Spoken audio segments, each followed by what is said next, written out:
Bismillahirrahmanirrahim. Assalamualaikum warahmatullahi wabarakatuh. Hmm. Alhamdulillah, salatu wassalamu ala rasulillah. Nabi Mustafa Muhammad ibn Abdullah, syahadu an la ilaha illallah, syahadu anna Muhammadan abduhu wa rasulullah. Allahumma salli ala Sayyidina Muhammad wa ala ali Sayyidina Muhammad. Amma ba'du, kita lanjutkan lagi ngaji kita di kitab Syarah Qafrawi ini. Dan kita sekarang sudah sampai masuk ke bab yang kedua, yaitu bab tentang fi adawat atau kalimat yang bisa menjazmkan fiil setelahnya. Bisa menjazmkan fiil setelahnya. Kalau kemarin kita punya beberapa adawat dari fiil tersebut atau dari isim dan dari huruf yang kita kenal dengan namanya huruf jazim. Nah, yang kemarin yang kita bahas dia hanya menjazmkan satu fiil saja. Dan itu ada apa? Ada lam, ada lama, ada alam, ada alama, ada lamul amri wa du'a, ada lawu amri wa alamun nahi wa du'a, ada yang semisalnya dengan itu. Nah, itu adalah kemarin yang kita bahas tentang apa yang disebut sebagai namanya amil jazim. Nah, yang kedua ini adalah kita membahas tentang amil jazim, dan amil jazimnya itu bisa menjazmkan dua fiil. Nah, ya insya Allah kita akan bahas hari ini. Yo, bismillahirrahmanirrahim. Qala musannif radhiyallahu taala anhu. Tsumma berikutnya lama setelah faragha selesai mimma apa-apa yang ya jazimu fi'lan wahidan, setelah selesai dari apa-apa yang menjazmkan satu fi'il, wa kulluha hurufun, semuanya adalah huruf. Nah, ini harus digarisbawahi. Bahwasanya semua yang menjazmkan satu fi'il itu semuanya adalah huruf. Semuanya adalah huruf. Nah, berikutnya berarti kita bisa katakan semua adawat yang kemarin disampaikan di pertemuan yang lalu itu semuanya disebut sebagai namanya harfu jazmin. Harfu jazmin. Nah, itu adalah apa yang dikatakan oleh musannif kitab radhiyallahu taala anhu. Kemudian dikatakan akhadha, memulai, yatakallamuna, khobar dari akhadha, memulai membicarakan ala ma yajzimu fi'lain, apa-apa yang menjazmkan dua fi'il. Nah, kalau tadi kulluha hurufun, sekarang wa kulluha asma, semuanya adalah isim. Jadi bisa dikatakan dia disebut sebagai namanya ismu syartin atau apa? Atau ismu fi adawatul jazim yang berbentuk isim. Dikatakan illa in wa izma, kecuali in dan juga izma. Fahuma harfani, maka keduanya adalah huruf. Oke, dari sini kita bisa mendapati apa yang dikatakan oleh musonif kitab, bahwasanya amil jazim itu ada dua bentuk. Pertama bentuknya huruf, dan itu semuanya ada di fiil yang menjazm, adawat yang menjazmkan satu fiil. Dan yang kedua berbentuk isim, yaitu ada di dalam adawat yang menjazmkan dua fiil. Nah, kecuali apa? Kecuali in dan izma. In dan izma ini termasuk harfan. Terus pertanyaannya, Ustadz, apa pentingnya kita tahu bahwasanya amil jazim ini isim ataupun fiil? Apa pentingnya kita, Ustadz? Oh, tentu penting. Kenapa? Karena kita tahu bahwa kalau harfun itu dia tidak punya andil dalam kalimat.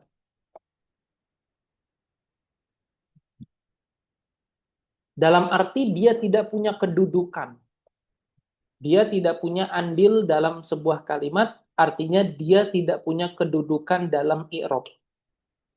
Sementara ketika dikatakan asma, berarti dia punya andil. Punya andil dalam kalimat. Artinya, Apa andil di sini Ustadz? Artinya andil di sini dia punya bentuk i'rab tersendiri. Sedangkan harfun itu dia tidak punya andil, artinya dia tidak dianggap dalam tartib atau dalam susunan kalimat ketika kita mengi'rabnya. Nah, itu perbedaan kenapa kok kita mesti harus mengklasifikasikan, harus mengetahui bahwasanya ini harfun, ini asma. Karena yang satu, dia tidak punya andil dalam arti dia tidak dianggap ketika di i'rab, sedangkan isim itu dia punya andil, artinya ketika di i'rab dia dianggap. Nah, ini adalah fungsi dari kita mengetahui perbedaan mana yang disebut isim, mana yang disebut harfun. Nah, itu apa contoh kecil dari faidah mengapa kita perlu untuk mengetahui perbedaan dari dua amil ini. Ada amil jazim sama amil jazim yang dengan harfun dan amil jazim yang dengan asma. Oke. Dikatakan faqala wa in, maka beliau berkata si musannif kitab Ibnu Ajurum, wa in, waw di situ sebagai harfu atfin, in di situ sebagai ma'tuf ala lam mabniun ala sukun fi mahali raf'in. Nah, ini berkaitan dengan apa yang disampaikan sebelumnya ketika mengatakan wa hurufil jazmi. Nah, terus berikutnya, yuk lanjut. Yakni ini tafsiran lagi-lagi sudah pernah disampaikan sebelumnya. Annal awwala, yang pertama, mimma dari apa-apa yang ya jazimu fi'lain, menjazmkan dua fi'il adalah in. Adalah in. Apa dia in? In itu wahia harfun, dia adalah sebuah huruf yang ya jazimul mudhari'ah, menjazmkan mudhari lafdhon, menjazmkan mudhari secara lafaznya. Artinya secara lafaznya di sini dia kelihatan. Kalau ada kata-kata lafdhon itu maknanya adalah nampak perubahan ketika di i'rab. Nampak perubahan ketika di i'rab. Saat di i'rab. Oke. Sedangkan madin dikatakan di sini harfun ya jazimul mudhari'ah lafdhon, dan wa ya jazimu, jadi wa di sini itu atofnya ke harfun, berarti harfun ya jazimul mudhari'ah lafdhon wa ya jazimu al madhiya mahalan. Jadi in itu bisa menjazmkan fi'il mudhari dan bisa menjazmkan fi'il madhi. Bedanya, kalau menjazmkan fi'il mudhari itu nampak, sedangkan ketika menjazmkan fi'il madhi itu mahalan, artinya tidak nampak. Tidak nampak saat di i'rab. Nampak di sini yang seperti yang sudah sering saya katakan ya, nampak di sini itu artinya di dalam ucapan itu ada atau tidak, kelihatan atau tidak. Nah, itu yang dimaksud dengan nampak atau tidaknya perubahan itu. Artinya ketika kita menggunakan in, terus setelahnya adalah fi'il mudhari, maka akan kelihatan tuh sukunnya itu akan kelihatan di fi'il mudhari tersebut. Hanya saja ketika menggunakan fi'il madhi itu tidak nampak. Artinya dia tidak kelihatan jazmnya itu di fi'il madhi. Nah, terus yang kedua, apalagi tugas dia ini, tugas si ini selain dia itu menjazmkan mudhari dan menjazmkan madhi. Dikatakan wa yaqlibu ma'nal madhi lil istiqbal, dan mentransformasikan, mengubah bahasanya, mengubah makna lampau menuju makna yang akan datang. Mengubah makna lampau menjadi makna yang akan datang. Nah, Dari sini kita bisa mengindra bahwa ketika in itu masuk ke fiil madi, maka secara tidak langsung in punya andil mengubah huruf, mengubah kalimat madi menjadi mustakbal. Mengubah fiil madi itu menjadi fiil yang punya makna yang akan datang. Contoh Ustadz, contohnya misalnya kata-kata ja'a. Ja'a kita tahu, ja'a itu artinya adalah telah datang. Telah datang, ja'a, telah datang. Lalu kita masukkan in di sini. In di sini kalau dalam bahasa Inggris mungkin dikatakan sebagai namanya if clause. Ya, maka ketika in masuk kepada ja'a, maka ja'a itu yang tadinya adalah telah datang menjadi akan datang. Maka dikatakan jika dia datang, nah gitu. Jika dia datang, berarti kan kejadiannya belum ada tuh. Sementara kita menggunakan fi'il madi ja'a di sini. Kok bisa Ustadz? Bisa. Itu semua karena ada in yang mengubah waktu ja'a yang tadinya masa lampau menjadi masa yang akan datang. Nah, ini adalah fungsi kedua dari fungsi ketiga dari in. Yang pertama, saya lingkerin dulu. Yang pertama, tugas dia adalah menjazmkan fi'il mudhari. Satu. Yang kedua adalah menjazmkan fi'il madi. Yang kedua. Yang ketiga, tugas dia adalah mengubah makna madi menuju makna mustakbal. Nah, ini adalah tugasnya dari si in. Ya, tugasnya ada tiga. Mengubah, menjazmkan fi'il mudhari, menjazmkan fi'il madi. Ini tugas dia secara i'rabnya. Tugas dia secara maknanya, dia adalah mengubah makna fi'il madi menuju mengubah makna fi'il madi menuju makna mustakbal. Itu adalah tugasnya dari si in. Terus dikatakan di sini aksul lam, dia merupakan kebaikan dari lam. Kalau lam itu dia itu mengubah makna mustakbal menjadi makna makdi, maka kalau in itu kebalikan. Terus dikatakan wal majzumani biha, dan si in itu menjadikan fiil mudhari'nya secara majzuman, menjadi majzum, menjadi sesuatu yang dijazmkan. Terus dikatakan imma mudhari'ani, boleh jadi fiil yang datang setelah in itu dua-duanya mudhari. Contohnya adalah in yakum zaidun, yakum amrun. Artinya, jika Zaid berdiri, maka Amr juga berdiri. Perhatikan fiil mudhari yakum. Fiil mudhari yakum di sini dia menggunakan sukun. Dan yakum yang kedua juga menggunakan sukun juga. Maka dalam hal ini, in itu punya tugas menjazmkan yakum yang pertama, yaitu artinya mensukunkan yakum yang pertama, dan mensukunkan yakum yang kedua.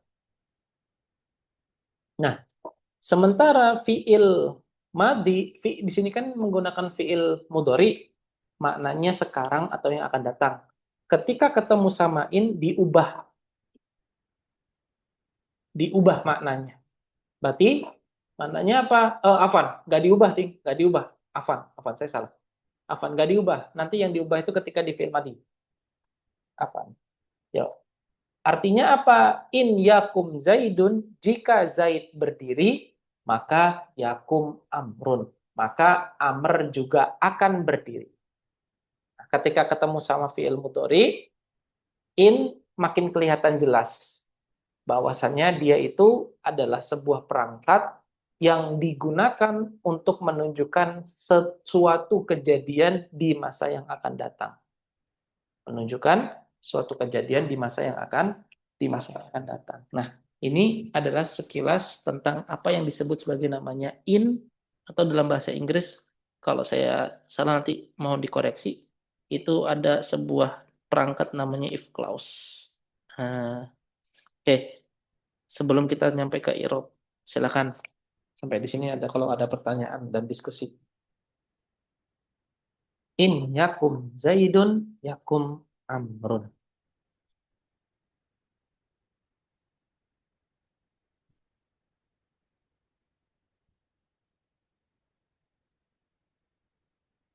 Gak ada ya? Oke, yuk lanjut ke i'rab. Wa i'rabuhu in harfu syartin. Nah, ini cara meng'irabnya kita. Huruf syarat. Harfu syartin jazimin. Dia itu adalah huruf syarat yang menjazmkan ya jazimu fi'lain. Menjazmkan dua fi'il. Al-awwal, fi'il yang pertama, yaitu si yakum sebelum yang setelahnya datang kata Zaid, itu disebut sebagai namanya fi'lu syartin. Fi'il syarat. Wathani, sedangkan yang kedua, yakum sebelumnya, yang datang sebelum amrun, itu disebut sebagai namanya jawabu syarti atau jaza usyarti. Jawabu syarti atau jaza usyarti. Terus yakum, yakum nih, mengirob yakum yang datang sebelum Zaid. Fi'lun mudhari'un majzumun bi'in fi'lu syartin wa alamatu jazmihi sukun. Dan Zaidun adalah fa'ilun marfu'un bid-dhammah az-zahirah wa yakum atsani adalah fi'lun mudhari'un aidon majzumun bi'an jawabu syarti. Nah, ini di sini ada hal yang harus di garis apa namanya dilingkari, adalah jawabu syartinya. Yang kedua, dia adalah disebut sebagai namanya fi'lu syartin. Fi'lu syarat. Jadi ada fi'il syarat, ada jawabu syarat. Terus wa amrun fa'ilun wa alamatu raf'ihi dhammatun zahiratun fi akhirih. Oke, yuk coba kita baca di hawamisnya. Dikatakan di sini. Ini ada hasyiah dari Syekh Al-Hamidi yang waktu itu pernah saya rekomendasikan untuk dimiliki bukunya.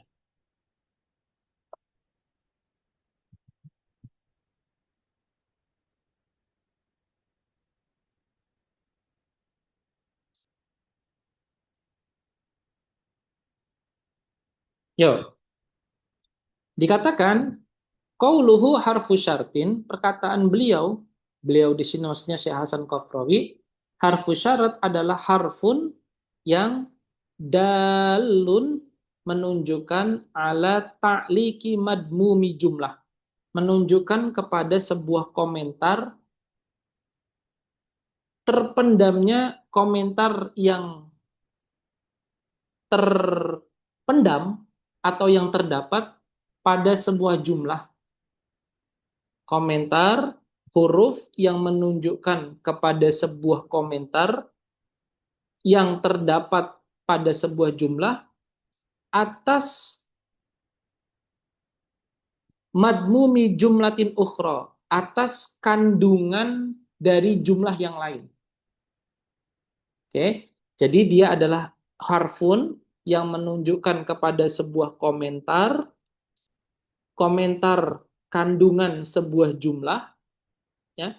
Kandungan di sini maknanya mafhum atau makna, kepada ala madmumi jumlatin ukhra, kepada kandungan jumlah yang lain.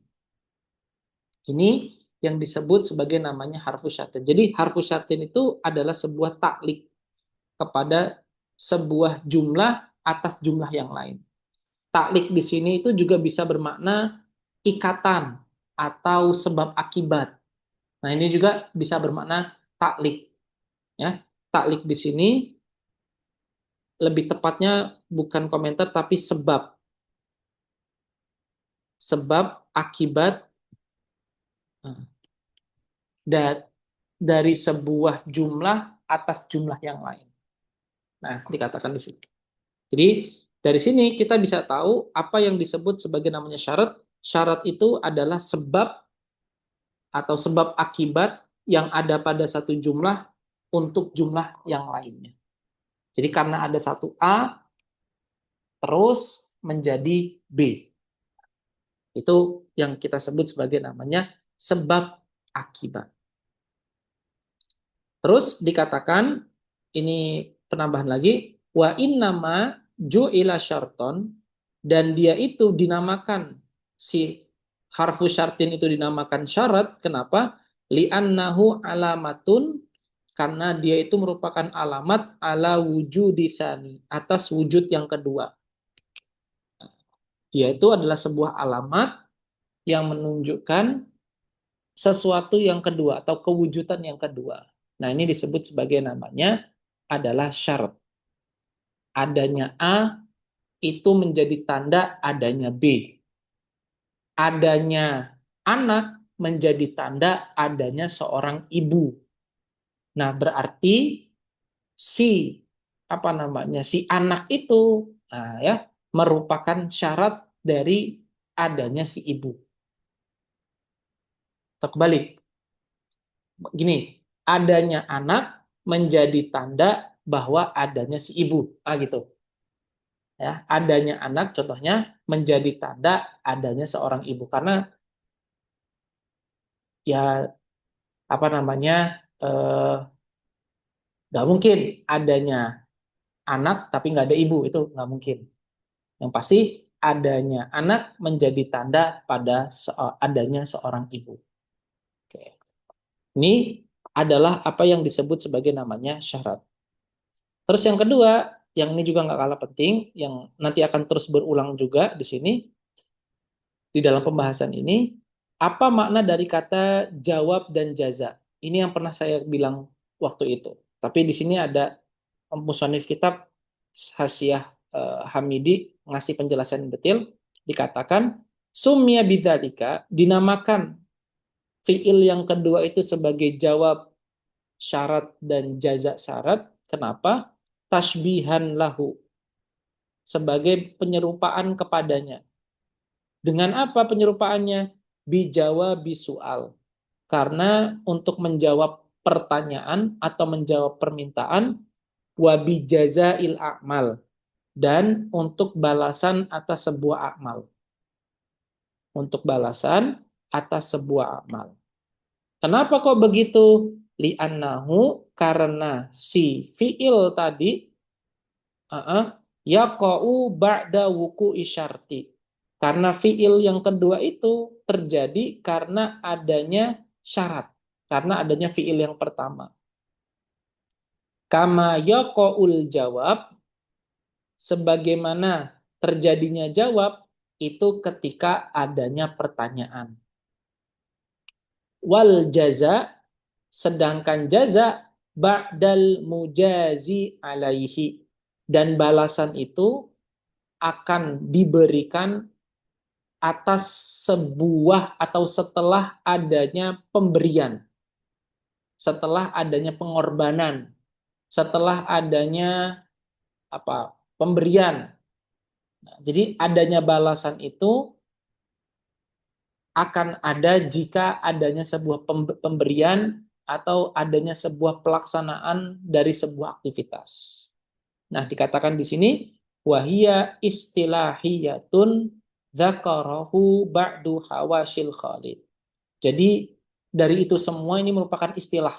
Istilah aja, istilahnya para nuhat untuk menyebut fiil yang kedua. Berarti bisa saja nanti kalau ada ilmuwan lain atau ada ulama-ulama lain yang tidak menggunakan kalimat jawab dan jaza ini sebagaimana nuhat menjadikan jawab dan jaza pada fiil syarat. Nah, ini adalah sedikit penjelasan tentang apa yang disebut sebagai namanya jawab syarti dan juga jaza syarti. Ya, jawab atas sebuah pertanyaan dan membalas dari sebuah perbuatan. Oke, dari sini kita bisa kesimpulkan bahwa huruf syarat itu selain dia itu menjadi akibat atau sebab akibat yang ditimbulkan dari fiil yang pertama berakibat kepada fiil yang kedua. Terus kita dari yang kedua kita juga bisa tahu apa yang disebut sebagai namanya fiil jawab dan jaza. Menjawab pertanyaan dan membalas perbuatan. Nah, dalam hal ini itu hanya penamaan dari para nuhat saja untuk mengistilahkan fiil akibat yang disebabkan oleh fiil yang pertama. Ini sekilas ringkas dengan apa yang disebut dan tugasnya dari in pada fiil mudhari. Kalau misalkan nanti penjelasan saya dirasa agak beribet, silakan tanya aja ya, langsung diinterupsi aja. Apa namanya? Kalau misalkan penjelasan saya ada yang kurang dipahami. Oke, ini adalah contoh pertama dari in ketika fiil kedua-duanya adalah mudhari. Oke, lanjut yang kedua. Wa imma madiyaini. Bisa jadi fiil yang datang setelah ini itu dua-duanya adalah fiil madi. Contohnya in qoma zaidun qoma amrun. Nah, jika Zaid berdiri, maka Amr juga berdiri. Nah, koma di sini ya berubah maknanya yang tadinya lampau menjadi masa depan.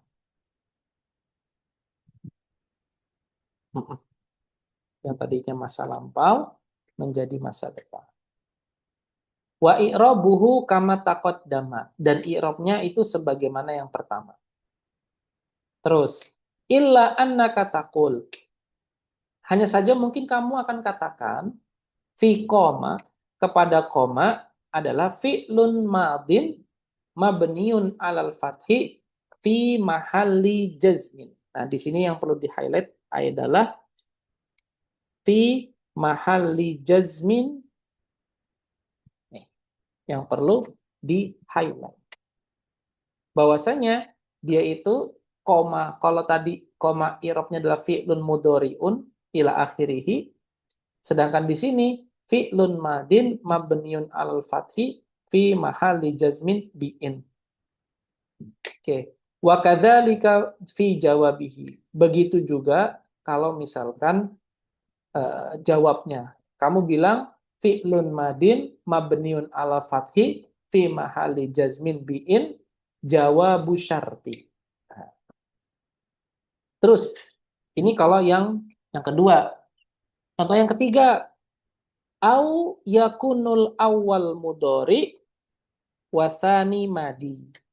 Atau contoh yang ketiga, yang pertamanya mudhari, yang keduanya madi. Contohnya adalah in yakum zaidun qoma amrun. Boleh? Boleh kayak gini. Atau sebaliknya in qoma zaidun yakum amrun. Ya. Jika Zaid berdiri, maka Amr juga berdiri. Wa i'rabu mitsalaini kama marra fi nadhirihim. Jadi dua i'rab sebelumnya yang tadi disebutkan sebagai contoh itu mengikuti yang semisal dengannya. Nah, ini adalah apa yang disebut sebagai yang namanya contoh-contoh dari in. Jadi dari sini kita simpulkan bahwa in itu bisa datangnya dua-duanya mudhari. Saya tulis dengan dot ya. Mudhari, mudhari. Yang di sini adalah madi, madi. Atau di split madi, mudhari, dan mudhari madi. Nah, ini adalah surah atau contoh-contoh atau aujuh lah dari fiil yang terkena in.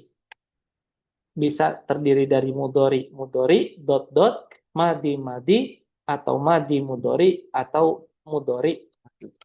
Alhamdulillah kita sudah tuntas yang pertama. Tayyib. Fadal, kalau dari sini ada diskusi atau ada pertanyaan silakan. In, berkaitan dengan in.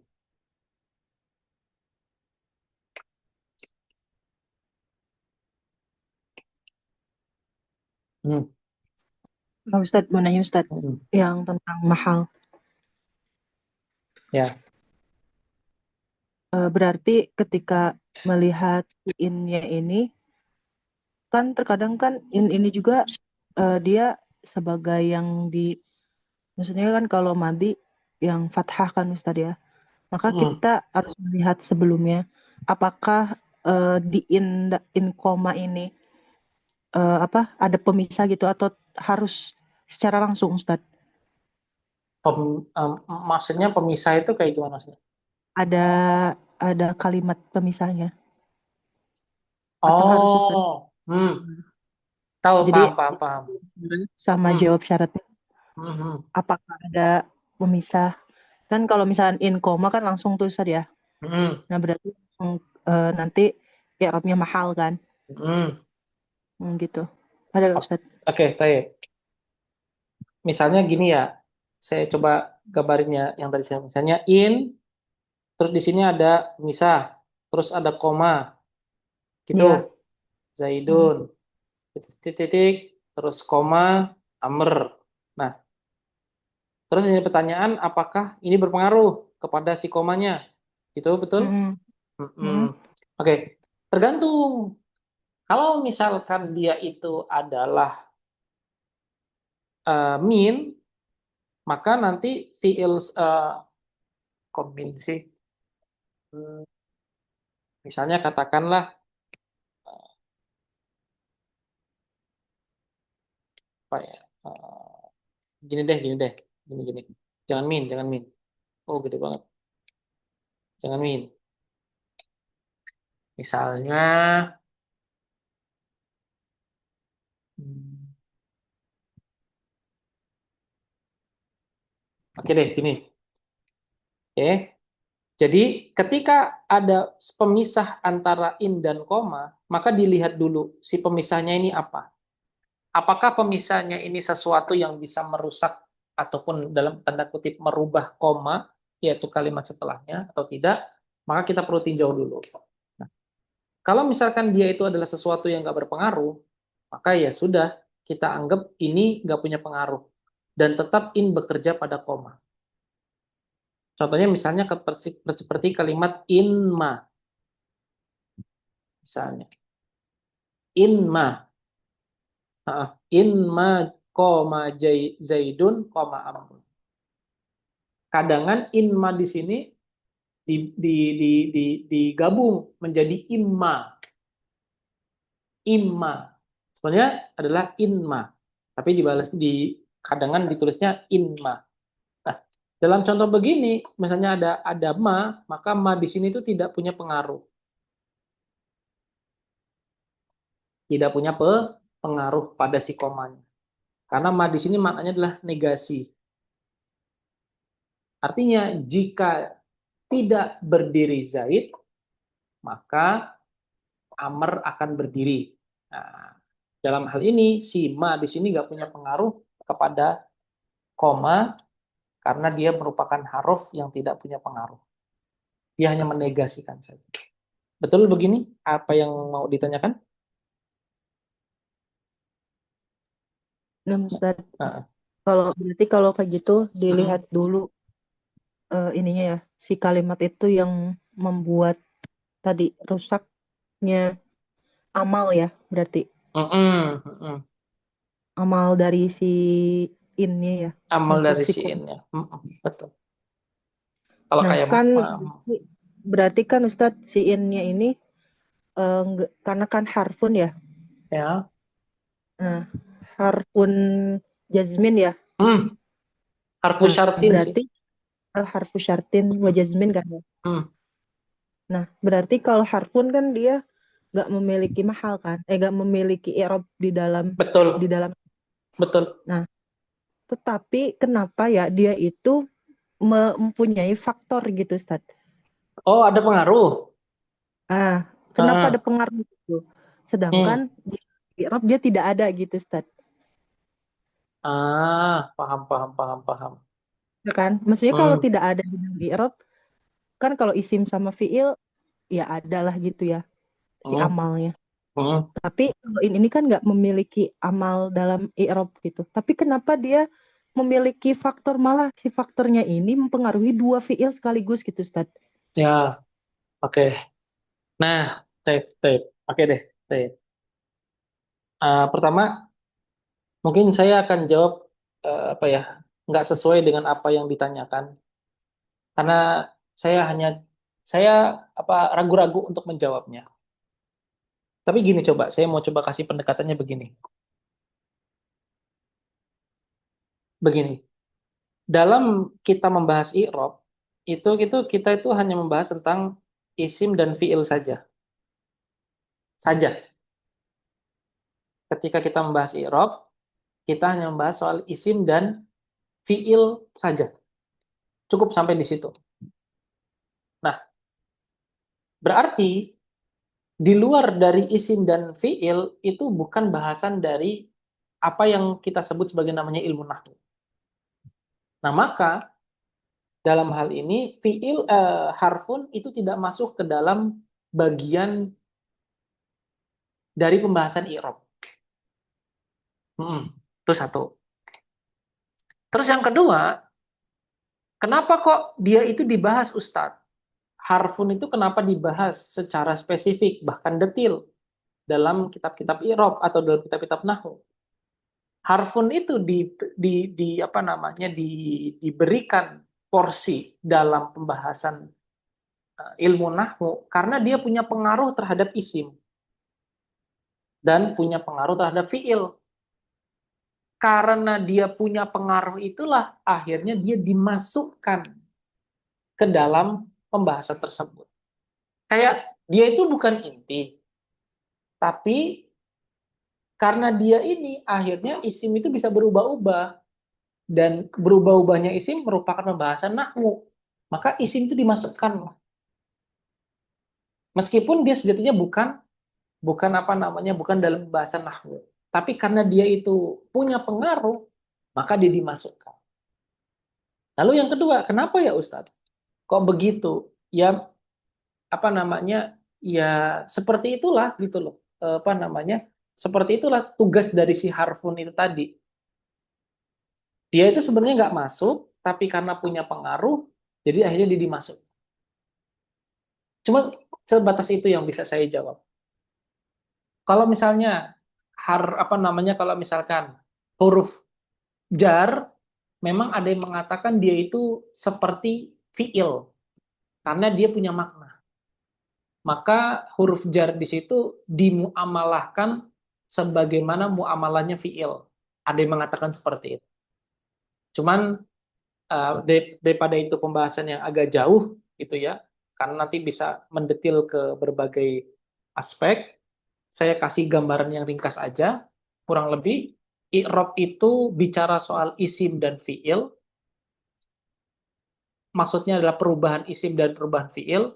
Nah, perubahan isim itu disebabkan oleh harfun dan perubahan fiil disebabkan oleh harfun, maka harfun dimasukkanlah ke dalam pembahasan nah ketika membahas isim dan juga membahas fiil. Hanya sebatas itu, Mbak Ulan. Semoga bisa menjawab dan sedikit menjawab. Berarti dia itu secara langsung sebenarnya terlibat ya Ustadz dalam perubahan i'rab ini. Secara nggak langsung. Namun eh, namun dia itu kalau berdiri sendiri itu tidak tidak memiliki bahasa. Kalau manusianya bargaining positionnya nggak ada gitu ya, Mm-mm. si innya ini. Berarti Mm-mm. kalau misalkan dia ada di dalam isim dan fiil, dia menjadi pengaruh ya, berpengaruh terhadap si isim dan fiil ini gitu ya Ya, Ustadz ya. gitu kurang lebih. Karena kan si harfunnya ini awalnya itu kan tidak tidak memiliki keterkaitan terhadap i'rab kan ya Ustadz ya. Mm-mm. Mm-mm. Nah, Tapi karena dia masuk ke dalam isim dan fiil yang Mm-mm. berubah, akhirnya dia terlibat dalam i'rab Terlibat. tersebut ya. Iya, kurang lebih Ya, begitu. Heeh. cuman Ustadz yang masih saya pertanyakan dari dulu itu adalah kenapa si harfun ini sangat berpengaruh besar terhadap perubahan sampai kedua fiil gitu Ustadz. Oke. Hmm. Kenapa bisa Gitu sampai dari seperti dulu itu? ya. Gitu. Ah. Sampai kedua fiil gitu. Berarti Mm-mm. kan kekuatan dia dalam perubahan i'rab itu cukup besar gitu dibandingkan Mm. sebenarnya secara hakikatnya gitu Ustadz. Mm-mm. Dibandingkan isim sama fiil gitu. Mm-mm. Fiil dan isim tidak ada sejauh yang saya pelajari sama Ustadz gitu dari dulu. Tidak Mm. ada gitu isim dan fiil itu sampai berpengaruh dua dua hal dua dua amil gitu, dua makmul gitu Ustadz. Mm-mm. Oke, baik, baik. Ke ke gambar pertanyaannya. Oke, baik. Pertama, mungkin saya tadi agak koreksi sedikit diksinya. Ada isim yang dia itu punya pengaruh kepada dua makmul.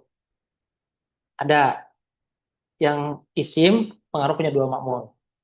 Nanti Oh kita iya akan ada. bahas itu. Ha-ha. Nanti kita akan bahas. Tapi pertanyaannya adalah, kenapa kok bisa seperpengaruh itu sih Ustadz? In bisa punya dua makna, bisa punya dua pengaruh pada dua makmul. Oke, lagi-lagi ini jawabannya falsafah sekali sih.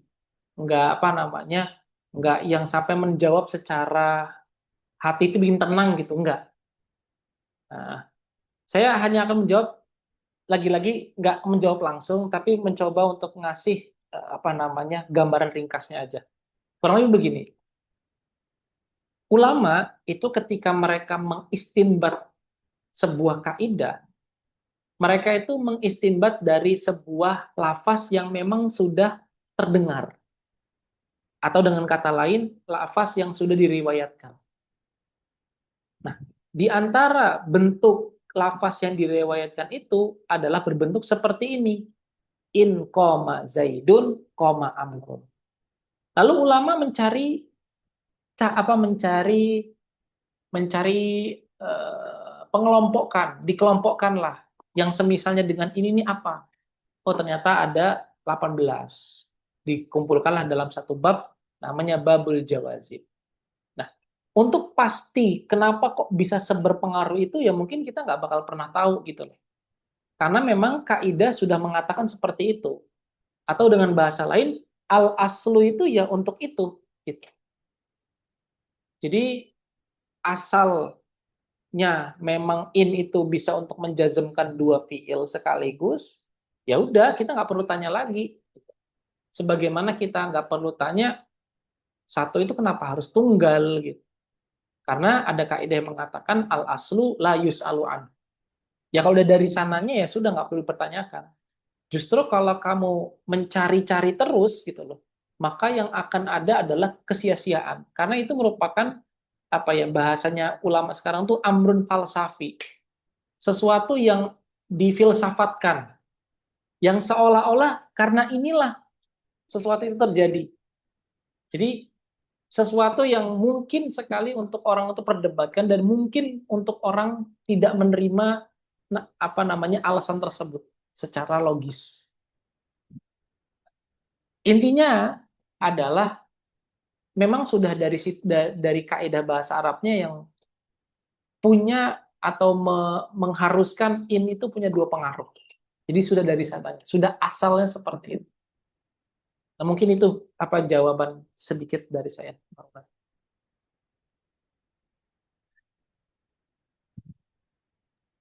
Lagi-lagi itu amrun falsafi lah. Berarti kalau misalkan, tapi kan kalau secara makna memang masukkan ke dalam, maksudnya Betul, memuaskan betul. eh, secara makna karena tadi ada apa taklik ya sebab Heeh, akibat heeh, ada taklik kan tadi. Berarti kan kalau ada sebab pasti ada akibat. Tadi heeh, ada syarat pasti ada jawab syarat gitu Ustaz ya. betul. Secara makna memang apa namanya ya di Masuk. dalam bahasa Indonesia juga ada gitu kan jika Mm, dan maka kan. Cuman kalau kalau apa namanya kalau di dalam secara innya itu yang tadi asalnya dia tidak berpengaruh pada i'rab kemudian menjadi pengaruh karena dia merubah isim dan fiilnya gitu mm, kan. Terus mungkin pertanyaan berikutnya tadi gitu, seberpengaruh itu sampai dua gitu, dua dua Mm-mm. makmul itu sih, dua aja Ustaz. Oke. Maksudnya yang Hmm. memang pasti apa namanya al asu yas alu anhu kan gitu. La Maksudnya la la yus'alu anhu. anhu iya. Hmm. Maksudnya nggak perlu ditanyakan asal itu. Iya, Cuman jadi betul. kayak di pikiran tuh apa tadi di awal si ininya harfunnya gitu Ustaz. Itu aja sih. Hmm. Oke, oke. Baik, Asal baik. harfunnya. Hmm. Ya mungkin nanti kalau Mbak Wulan akan lebih panjang lagi bacanya, mungkin akan menemukan jawaban. Tapi lagi-lagi kalau bagi saya itu apapun jawabannya nanti itu adalah amrun falsafi gitu loh. Alasan yang dibuat-buat ya memang udah segitulah gitu loh. Yang memungkinkan Mm-mm. orang untuk gak setuju dengan hal tersebut. Berarti itu kemungkinan-kemungkinan ya Ustaz jadinya. Iya, kemungkinan-kemungkinan. Dan Hmm. lagi-lagi fakta menariknya ini kata guru saya ini ketika saya ngaji nahwu, banyak sekali hal-hal yang nggak masuk akal. Nggak masuk akal bagi kita kalau misalkan kita berpikir berpikir secara logis. Misalnya gini, misalnya gini, ketika dikatakan zahabtu, zahabtu, kenapa kok harus baknya harus disukunkan? Alasannya nahwiyin apa alasan nahwiyin? Karena orang Arab benci apa? Benci 4 harokat berturut-turut, gitu kan? Alasannya nahwiyin yang sering didengar. Terus kita ngasih sebuah pernyataan. Lalu kalau kamu katakan syajarotun, bukankah itu lebih dari 4 huruf? Apa bukankah itu adalah 4 harokat berturut-turut? Tapi kita tidak pernah mendengarkan syajartun, itu nggak pernah. Tapi kita hanya bilang syajarotun. Lantas kenapa kok kamu bilang itu adalah zahabtu? Terus dijawab lagi kan sama ulama nahwin. Oh enggak, karena di fiil itu dia mengandung dua, zahaba dan tu. Jadi itu berat. Dan itu adalah dua hal yang berbeda. Makanya kita perlu pisahkan. Nah, dijawab lagi mungkin sama sama sama ulama nahwin. Loh, kalau misalkan saya coba, bukankah tak ini juga itu merupakan tambahan? Saya bisa bilang sajarun, tapi tetap aja tuh saya bilang sajarun dan tun, kan itu dua hal yang pisah. Nah, lagi-lagi apa ya? Eh, amrun falsafi lah tadi. Amrun di berfilsafat gitu loh. Yang mana sebenarnya itu adalah ya sudahlah itu alasan kamu saja lah. Ya udah saya terima. Tapi sampai sini nyambung ya. Maksudnya banyak sekali hal-hal di dalam ilmu nahwu itu yang kayak gini, Pak. Ini cuma satu contoh gitu loh. Cuma satu contoh. Yang mana kalau kita mencari terus apa penyebabnya, kenapa kok seperti itu lagi-lagi kita hanya akan mendengarkan dongeng dalam tanda kutip. Dongeng dari para ulama-ulama nahwu tentang alasan di balik hal tersebut. Nah, ini lagi-lagi saya dari hasil diskusi saya sama guru saya dan saya melihat dengan dengan seksama juga ketika kita mencoba untuk menelisik lagi kitab-kitab kaidah-kaidah bahasa Arab. Itu mungkin jawabannya Mbak Ulan, sebagai Ya pelengkap. Ustaz. Hmm. Yo, ada lagi nggak yang lain? Silakan.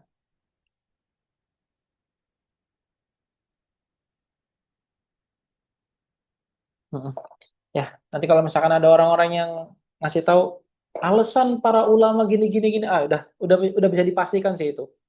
Gitu ya. Nanti kalau misalkan ada konten gitu ya, nongol, kenapa kok ini dibaca seperti ini dan tidak dibaca seperti ini? Terus kalau dia bertanya agak panjang lebar. Nah, lagi-lagi tuh semuanya biasanya tuh adalah tadi alasan amrun falsafi bahasanya.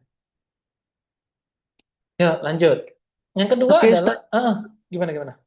kayak gitu berarti maksudnya kesia-siaan waktu ya Enggak belajarnya gitu. sia-sia sih, Mbak. Enggak sia-sia itu memang sudah menjadi menjadi tugasnya mereka gitu loh. Tugasnya mereka untuk menjelaskan.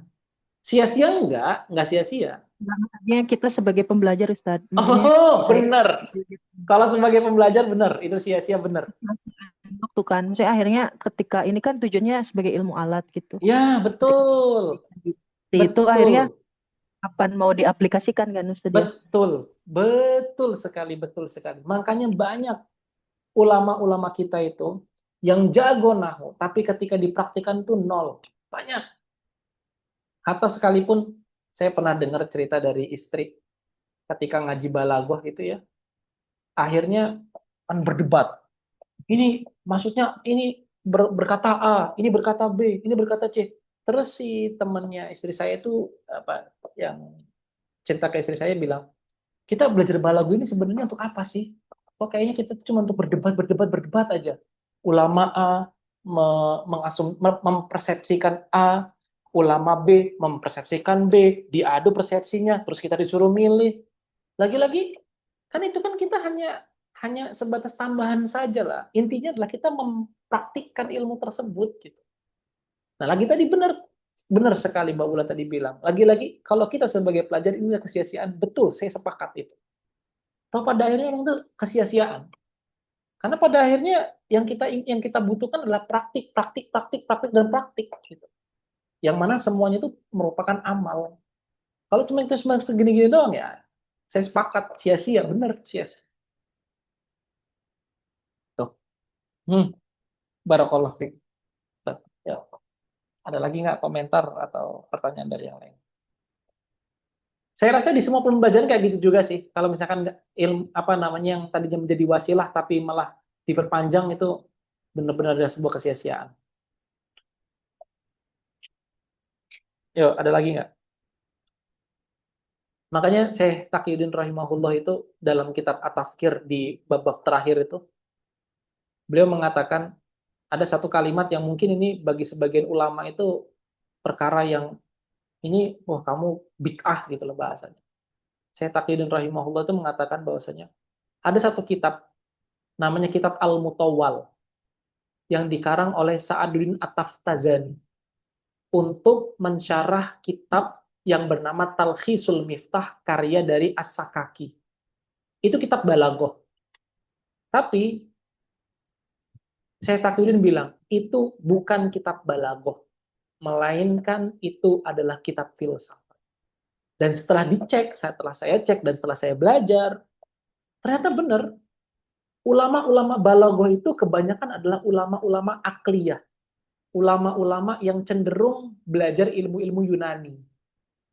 Sehingga pembelajaran balaghah itu yang harusnya menjadi alat untuk memahami Al-Quran, malah menjadi alat untuk mengadu persepsi antar ulama.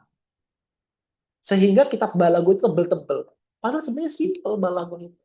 Bagaimana cara mengungkapkan apa letak ijazul Quran. Tapi karena ulama yang mengkhidmat, yang berkhidmat pada balaghah itu adalah ulama-ulama yang bergelut pada ulama pada bidang-bidang ilmu-ilmu Yunani, akhirnya kitab balaghah bercampur dengan filsafat. Ini contoh, ini fakta mengejutkannya seperti itu. Dan akhirnya gaya gaya mensyarah seperti itu diterapkan dari berbagai fan ilmu. Nahwu, sorof, balaghah, hatta fikih juga pun sama. Akhirnya bercampurlah itu semua dalam berbagai fan ilmu. Nah, untuk memahami semua fan ilmu itu, ya berarti secara tidak langsung kita juga perlu cari tahu bagaimana cara ulama-ulama kita kok bisa menulis seperti itu. Maka punya kewajiban kita juga untuk belajar ilmu-ilmu Yunani tadi itu. Mulai dari mantik, mulai dari adabul bahsi wal munazarat ila akhiri. Nah, ya kurang lebih begitulah eh, cerita sedikit saya ini. Semoga ada manfaatnya. Oke, yuk, Taib. Sebelum dilanjutkan lagi, ada lagi yang mau didiskusikan atau mau ditanyakan?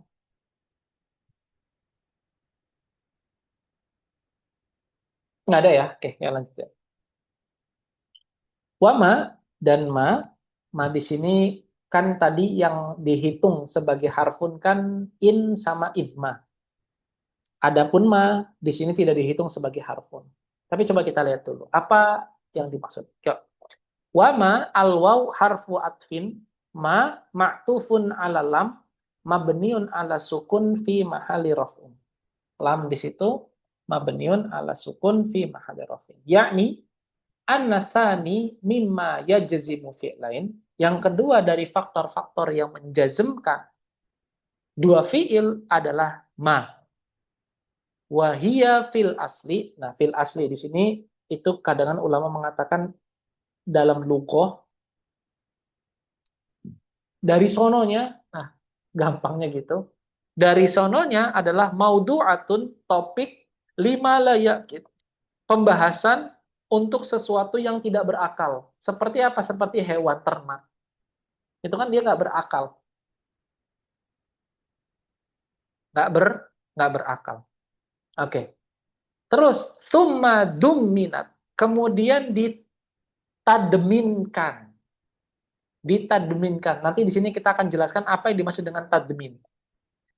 Karena nanti ulama nahwu itu punya istilah sendiri dalam istilah namanya tadmin. Nanti kita akan lihat. Makna syarti. Dia itu adalah sesuatu yang dimasukkan kepada makna syarat. Jadi asalnya huruf ma itu untuk sesuatu topik yang tidak punya akal. Artinya ya kalau bahasa kita apa-apa. Sesuatu yang apa itu kan bisa berupa benda, bisa berupa manusia, bisa berupa berbagai hal. Nah, kemudian dominat dia itu dimasukkan, dimasukkan, dimasukkan kepada makna syarat. Yang tadinya maknanya untuk sesuatu yang tidak berakal, kemudian dimasukkan ke dalam sebuah makna syarat. Oke, fajazamat. Kemudian dia menjazmkan. Contohnya adalah wama taf'alu min khairin, dan dari apa-apa yang kamu kerjakan dari suatu kebaikan, perhatikan di sini dari suatu kebaikan, ya'lamhullah, maka Allah tahu kebaikan tersebut. Kan di sini, dan apa-apa yang kamu telah kerjakan dari sebuah kebaikan, maka Allah tahu kebaikan tersebut. Nah, seolah-olah di sini itu ada syarat. Seolah-olah begitu. Makanya ma ini yang tadinya itu untuk sesuatu yang nggak berakal, layakil, dimasukkanlah ke dalam syarat. Kenapa? Karena seolah-olah mengandung makna syarat. Masuklah dia ke dalam ilmu, masuklah dia ke dalam adawatul jazim. Yang mana kurang lebih begini, kalau kita maknai dari dan apa-apa yang telah dari apa-apa yang telah kamu kerjakan dari sebuah kebaikan, Allah telah mengetahui hal tersebut. Dari apa-apa yang akan kamu kerjakan dari sebuah kebaikan, maka Allah telah tahu, Allah telah mengetahui kebaikan tersebut. Oke, kita bahas satu persatu untuk lebih memahami. Kita pakai coba bantuan dari Hasyiah. Oke. Dikatakan di sini, dominat, makna dari kata dominat di sini, laisal muradu bitadmini nahwi. Nah, ini di garis bawah ini, kalau ada yang punya kitabnya. Ada satu istilah namanya tadmin an-nahwi. Itu apa dia Ustadz? Tadmin nahwi itu adalah isyrabu kalimat, masuknya sebuah kalimat, isyrab itu masuk tadi kalau nggak salah. Isyrabu dari kata asyroba. Ntar saya cek dulu biar saya nggak silap.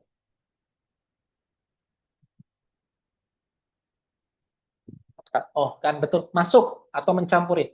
Masuknya sebuah kalimat makna kepada makna ukhra, kepada makna kalimat yang lain. Untuk apa? Litata'adda ta'diyataha.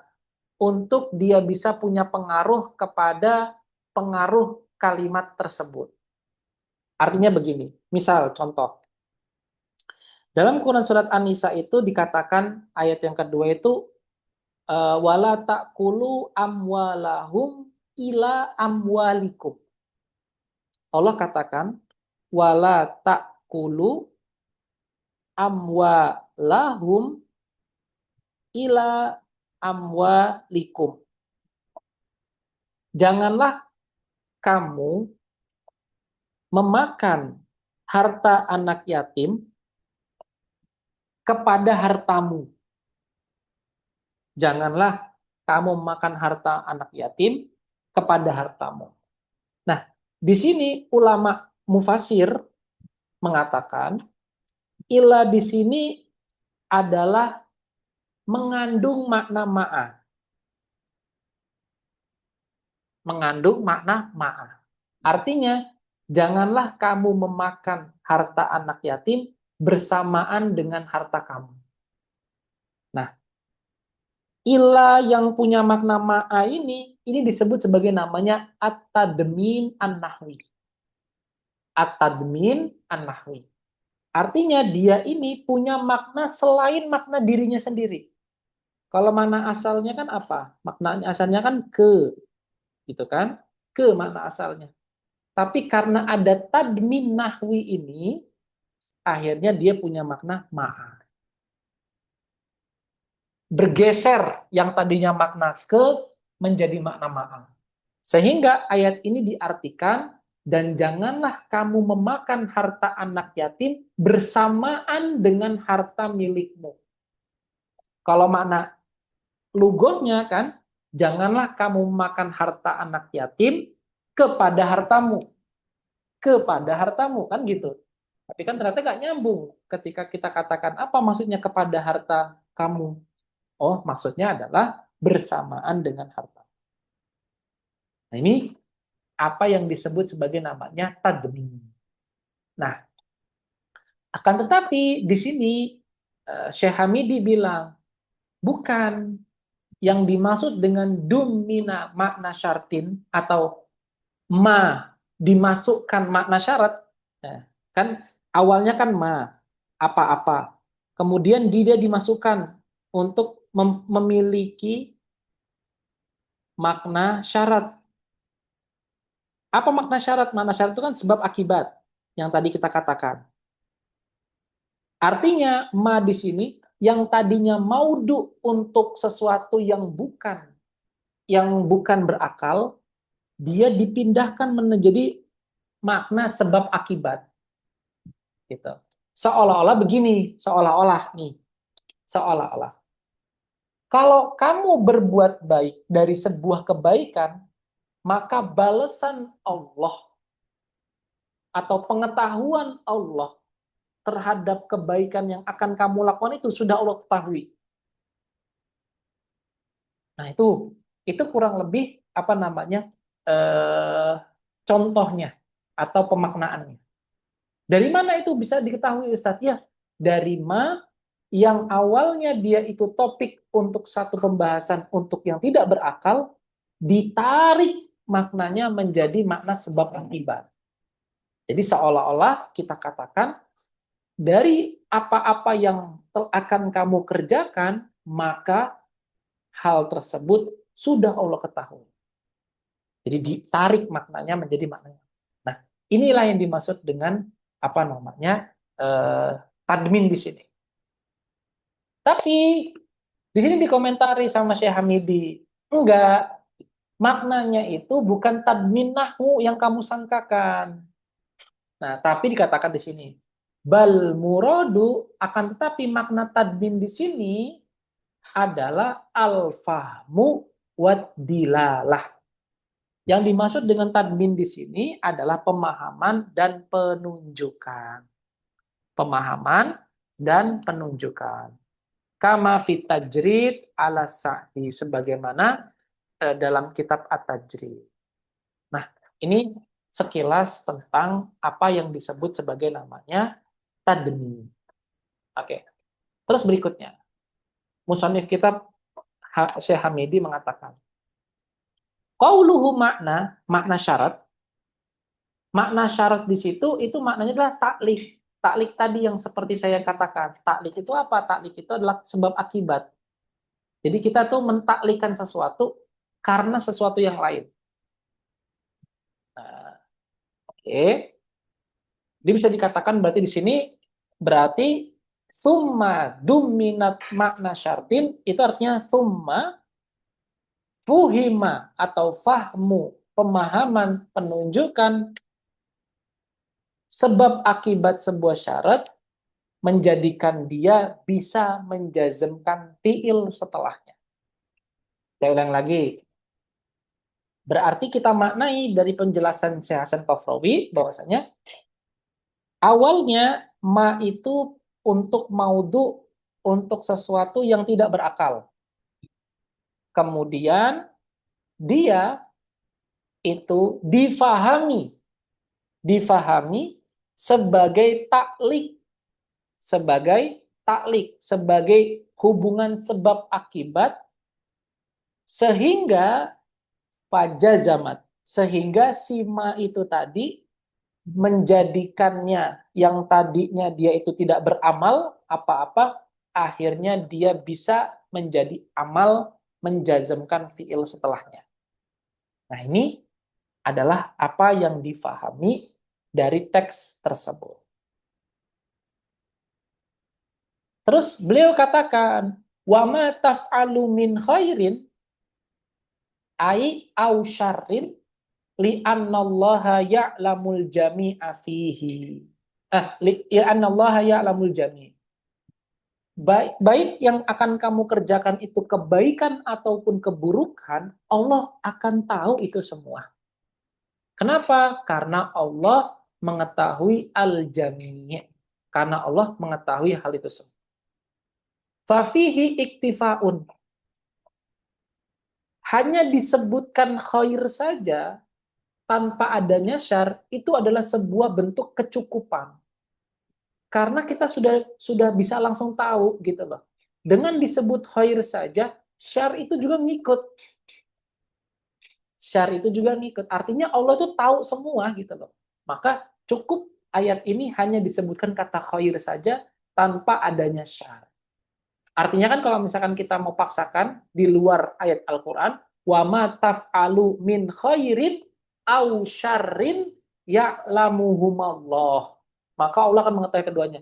Tapi di sini enggak, diksi yang digunakan adalah wa ma taf'alu min khairin, di dalamnya juga termasuk syarrin, Allah juga akan. Nah, namanya di sini katakan fafihi iktifaun. Ini merupakan iktifa. Ini merupakan iktifa. Kecukupan udah cukup disebut kata khair saja, syar itu juga masuk.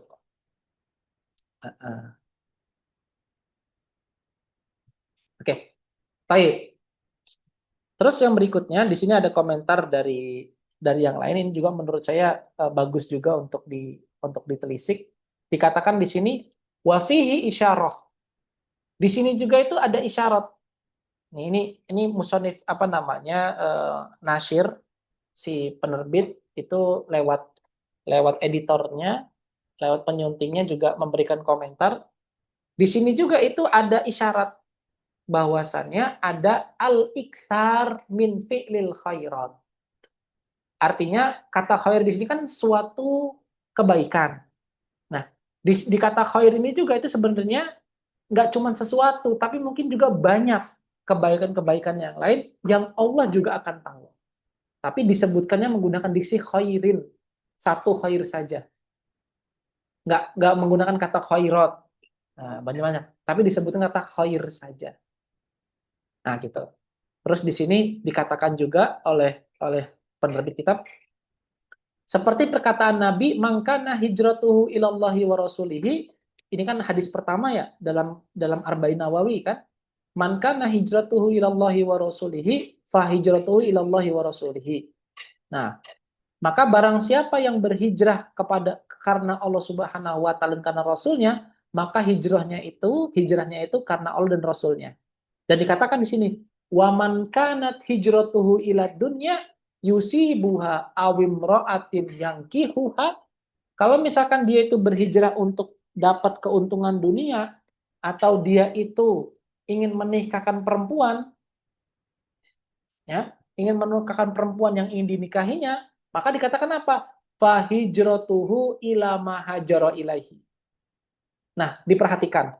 Diksi yang pertama, kalimat Allah dan kalimat Rasulnya berulang.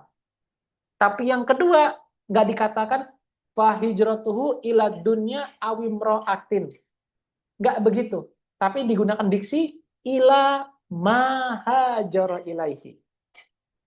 Nah, dikatakan di sini faqad qala ay Nabi telah berkata fahijratuhu ila ma hajara ilahi. Tapi Nabi katakan ila ma hajara ilahi. Walam yu'id, dan beliau tidak mengulangi zikrad dunya walam ro'atin. Tapi tidak mengulangi kata dunya dan imro'ah sebagaimana diksi yang pertama. Kenapa? Liwido'atin dzalika. Karena kerusakan kalau misalkan hijrahnya itu bukan karena Allah dan bukan karena Rasulnya. Ala khilafil awali hadis, dan ini berkebalikan dengan diksi yang pertama dari sebuah hadis, faqada a'ada, karena Nabi mengulang apa? Fihi dzikrallahi wa rasul. Artinya di sini menggunakan diksi yang umum itu punya makna banyak gitu. Disebutkan yang umum saja, yang tunggal saja, tapi di situ sebenarnya punya makna yang banyak. Sebagaimana ayat ini dan hadis ini disebutkan sesuatu yang umum, tapi disebutkan sesuatu yang satu saja, tunggal saja, tapi punya makna yang banyak. Nah, ini sedikit komentar dari Muhasyi dan dari Nasyir tentang ayat dan hadis ini. Oke, sampai di sini coba. Ada yang punya pertanyaan nggak? Atau belum nyambung, Ustaz? Coba silakan kalau ada yang mau bertanya. Insya Allah saya akan jelaskan. Tat- Ah, hmm, saya ini gini apa gini ya dari yang Mak tadi ya. mm, eh Dia itu sebenarnya ini yang saya tangkap dari penjelasan Ustadz tadi ya. Jadi ya. mohon diluruskan ya Mm, Ustadz. Jadi dia itu bukan amil jazam itu sendiri gitu, tapi mm. dia apa ya? Dia itu kata syarat yang menyebabkan jazam pada dua fiil, fiil syarat dan jawab syarat. Apa gitu ya? Atau gimana sih Ustadz? Oke, jadi di Karena sini terus dulu. ya, apa ya? Karena saya nih baru ini yang tadi di wa mataf alu gitu kan. Oh, berarti dia di situ saya ngiranya ma itu kan memang tidak bukan amil jazim ya Ustadz. Nah, maka tadi waktu dilihat di kitab dan Ustadz jelasin berarti si ma ini di situ fungsinya karena dirinya itu eh, huruf syarat gitu Ustadz atau gimana ya Ustadz? Oke, Bingung saya. oke, oke. Itu gimana Oke. Ustadz? Tadi kan dikatakan di awal, wahia fil asli maudu'atun lima layakil. Nah, dia itu asalnya itu untuk sesuatu yang nggak berakal. Untuk sesuatu yang nggak berakal. Nah, ini asalnya dia. Di dalam lugo, ma itu berfungsi untuk mengungkapkan sesuatu yang nggak berakal. Ini fungsinya dia yang pertama. Aslinya seperti itu. Tumma, kemudian dominat. Tadi kan dominat kan kita maknai sebagai apa? Sebagai fahima. Kan? Berarti tumma fuhimat atau dulat, kemudian sima ini ditunjukkan untuk apa? Makna syarat. Makna syarat di sini apa? Ditunjukkan untuk makna sebab akibat. Artinya yang awalnya dia itu untuk sesuatu yang nggak berakal, ya random gitu, dan diantaranya adalah bahaim atau hewan ternak, kemudian dia ditarik maknanya menjadi makna sebab akibat. Tuh. Ya. Maka berikutnya apa? Fajazamat. Akhirnya dia menjadi amil jawazim. Yang mana dia punya amal adalah fiil syarat dan juga jawab syarat. Seperti contohnya wa ma taf'alu min khairin ya'lamhu. Gitu, Mbak Wika. Oh, ya Ustadz ya. Syukran Ustaz. Oke. Oke. Ya, ada lagi nggak yang lain? Silakan.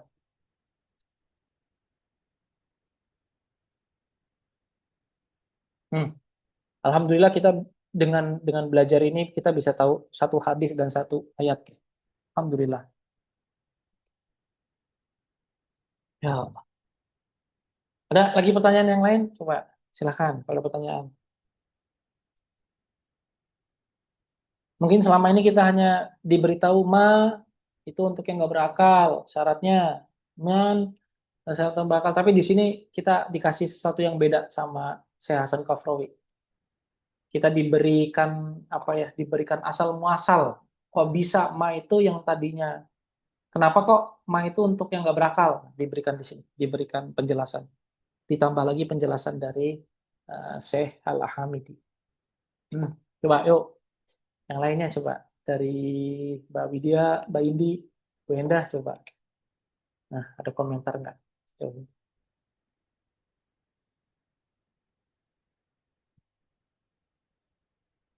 Tidak ada ya. Lagi-lagi nih, ya beginilah namanya teoritis ya begini. Heeh. Sebenarnya cukup dengan kita tahu dari apa-apa yang Allah tahu dari sebuah kebaikan, maka Allah akan tahu. Udah cukup sebenarnya cukup tahu itu saja. Tapi ada penjelasan yang detail tentang di situ apa. Yuk, dikatakan di sini wa irabuhu waw lil istinaf ma ismu syartin jazimin maf'ulun bihi muqaddam. Perhatikan nih. Di sini perhatikan. Dia adalah isim. Allahu Akbar. Dia adalah isim. Maka tadi saya bilang, kenapa kok kita perlu membedakan antara isim dan harfun Ustadz? Karena kalau dia isim, maka dia punya kedudukan dalam i'rab. Nah, di sini ma itu sebagai ismu syartin dan dia memiliki kedudukan sebagai maf'ulun bihi, sebagai maf'ul bih. Artinya dia punya kedudukan di sini. Oke, nah ini kenapa kita harus membedakan. Terus, apa taf'alu mabniun ala sukun fi mahalin nasbin? Oke, terus wa taf'alu fi'lun mudhari'un majzumun bima fi'lu syartin wa alamatu jazmihi hasbun nun wal waw fa'il min khairin jarun wa majrurun muta'alliqun bi taf'alu wa lam fi'lun mudhari'un majzumun bima jawabu syartin wa alamatu jazmihi sukun wal ha maf'ulun bihi mabniun ala dhammi fi mahalli nasbin wal wallahu fa'ilun marfu bi dhamma zahir. Ini adalah sekilas tentang ma. Oke. Man karena agak panjang, insya Allah kita tangguhkan di pertemuan berikutnya ya. Agak panjang dia, karena dia punya kekhususan sendiri terkait dengan man. Oke, sampai in dan ma di sini. Coba ada pertanyaan enggak dari yang lain? Silakan.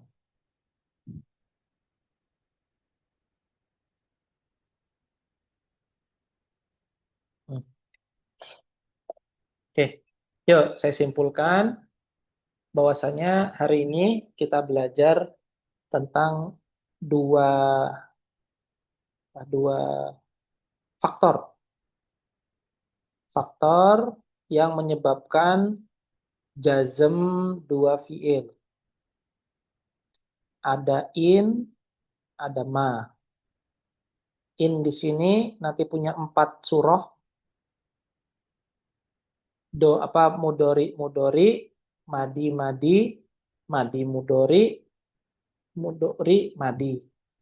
Terus ma di sini kita bahas ma itu sebenarnya untuk sesuatu yang nggak berakal, kemudian dia diubah menjadi syarat atau menjadi taklik bahasanya tadi. Taklik itu adalah tadi sebab akibat. Taklik. Karena dia bagaimana talik, maka dia dimasukkan dalam amil jazm.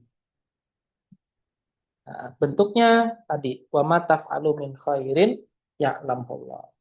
Dan i'rabnya ma di sini sebagai apa? Sebagai maf'ulun bihi. Nah, ini adalah kesimpulan dari pembahasan kita hari ini. Alhamdulillah.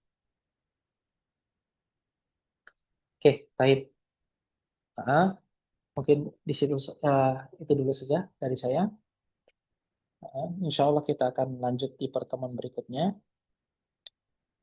Dan kita akan bahas tentang man, kemudian berlanjut ke mahma, kemudian lanjut ke mahijaziyah, terus lanjut ke ifma, dan selesailah, belum, wa ayun, terus nanti panjang, dan setelah selesai dari bab fiil, insya Allah sudah, sudah hampir mendekati bab kedua lah dari kitab Jurumiyah.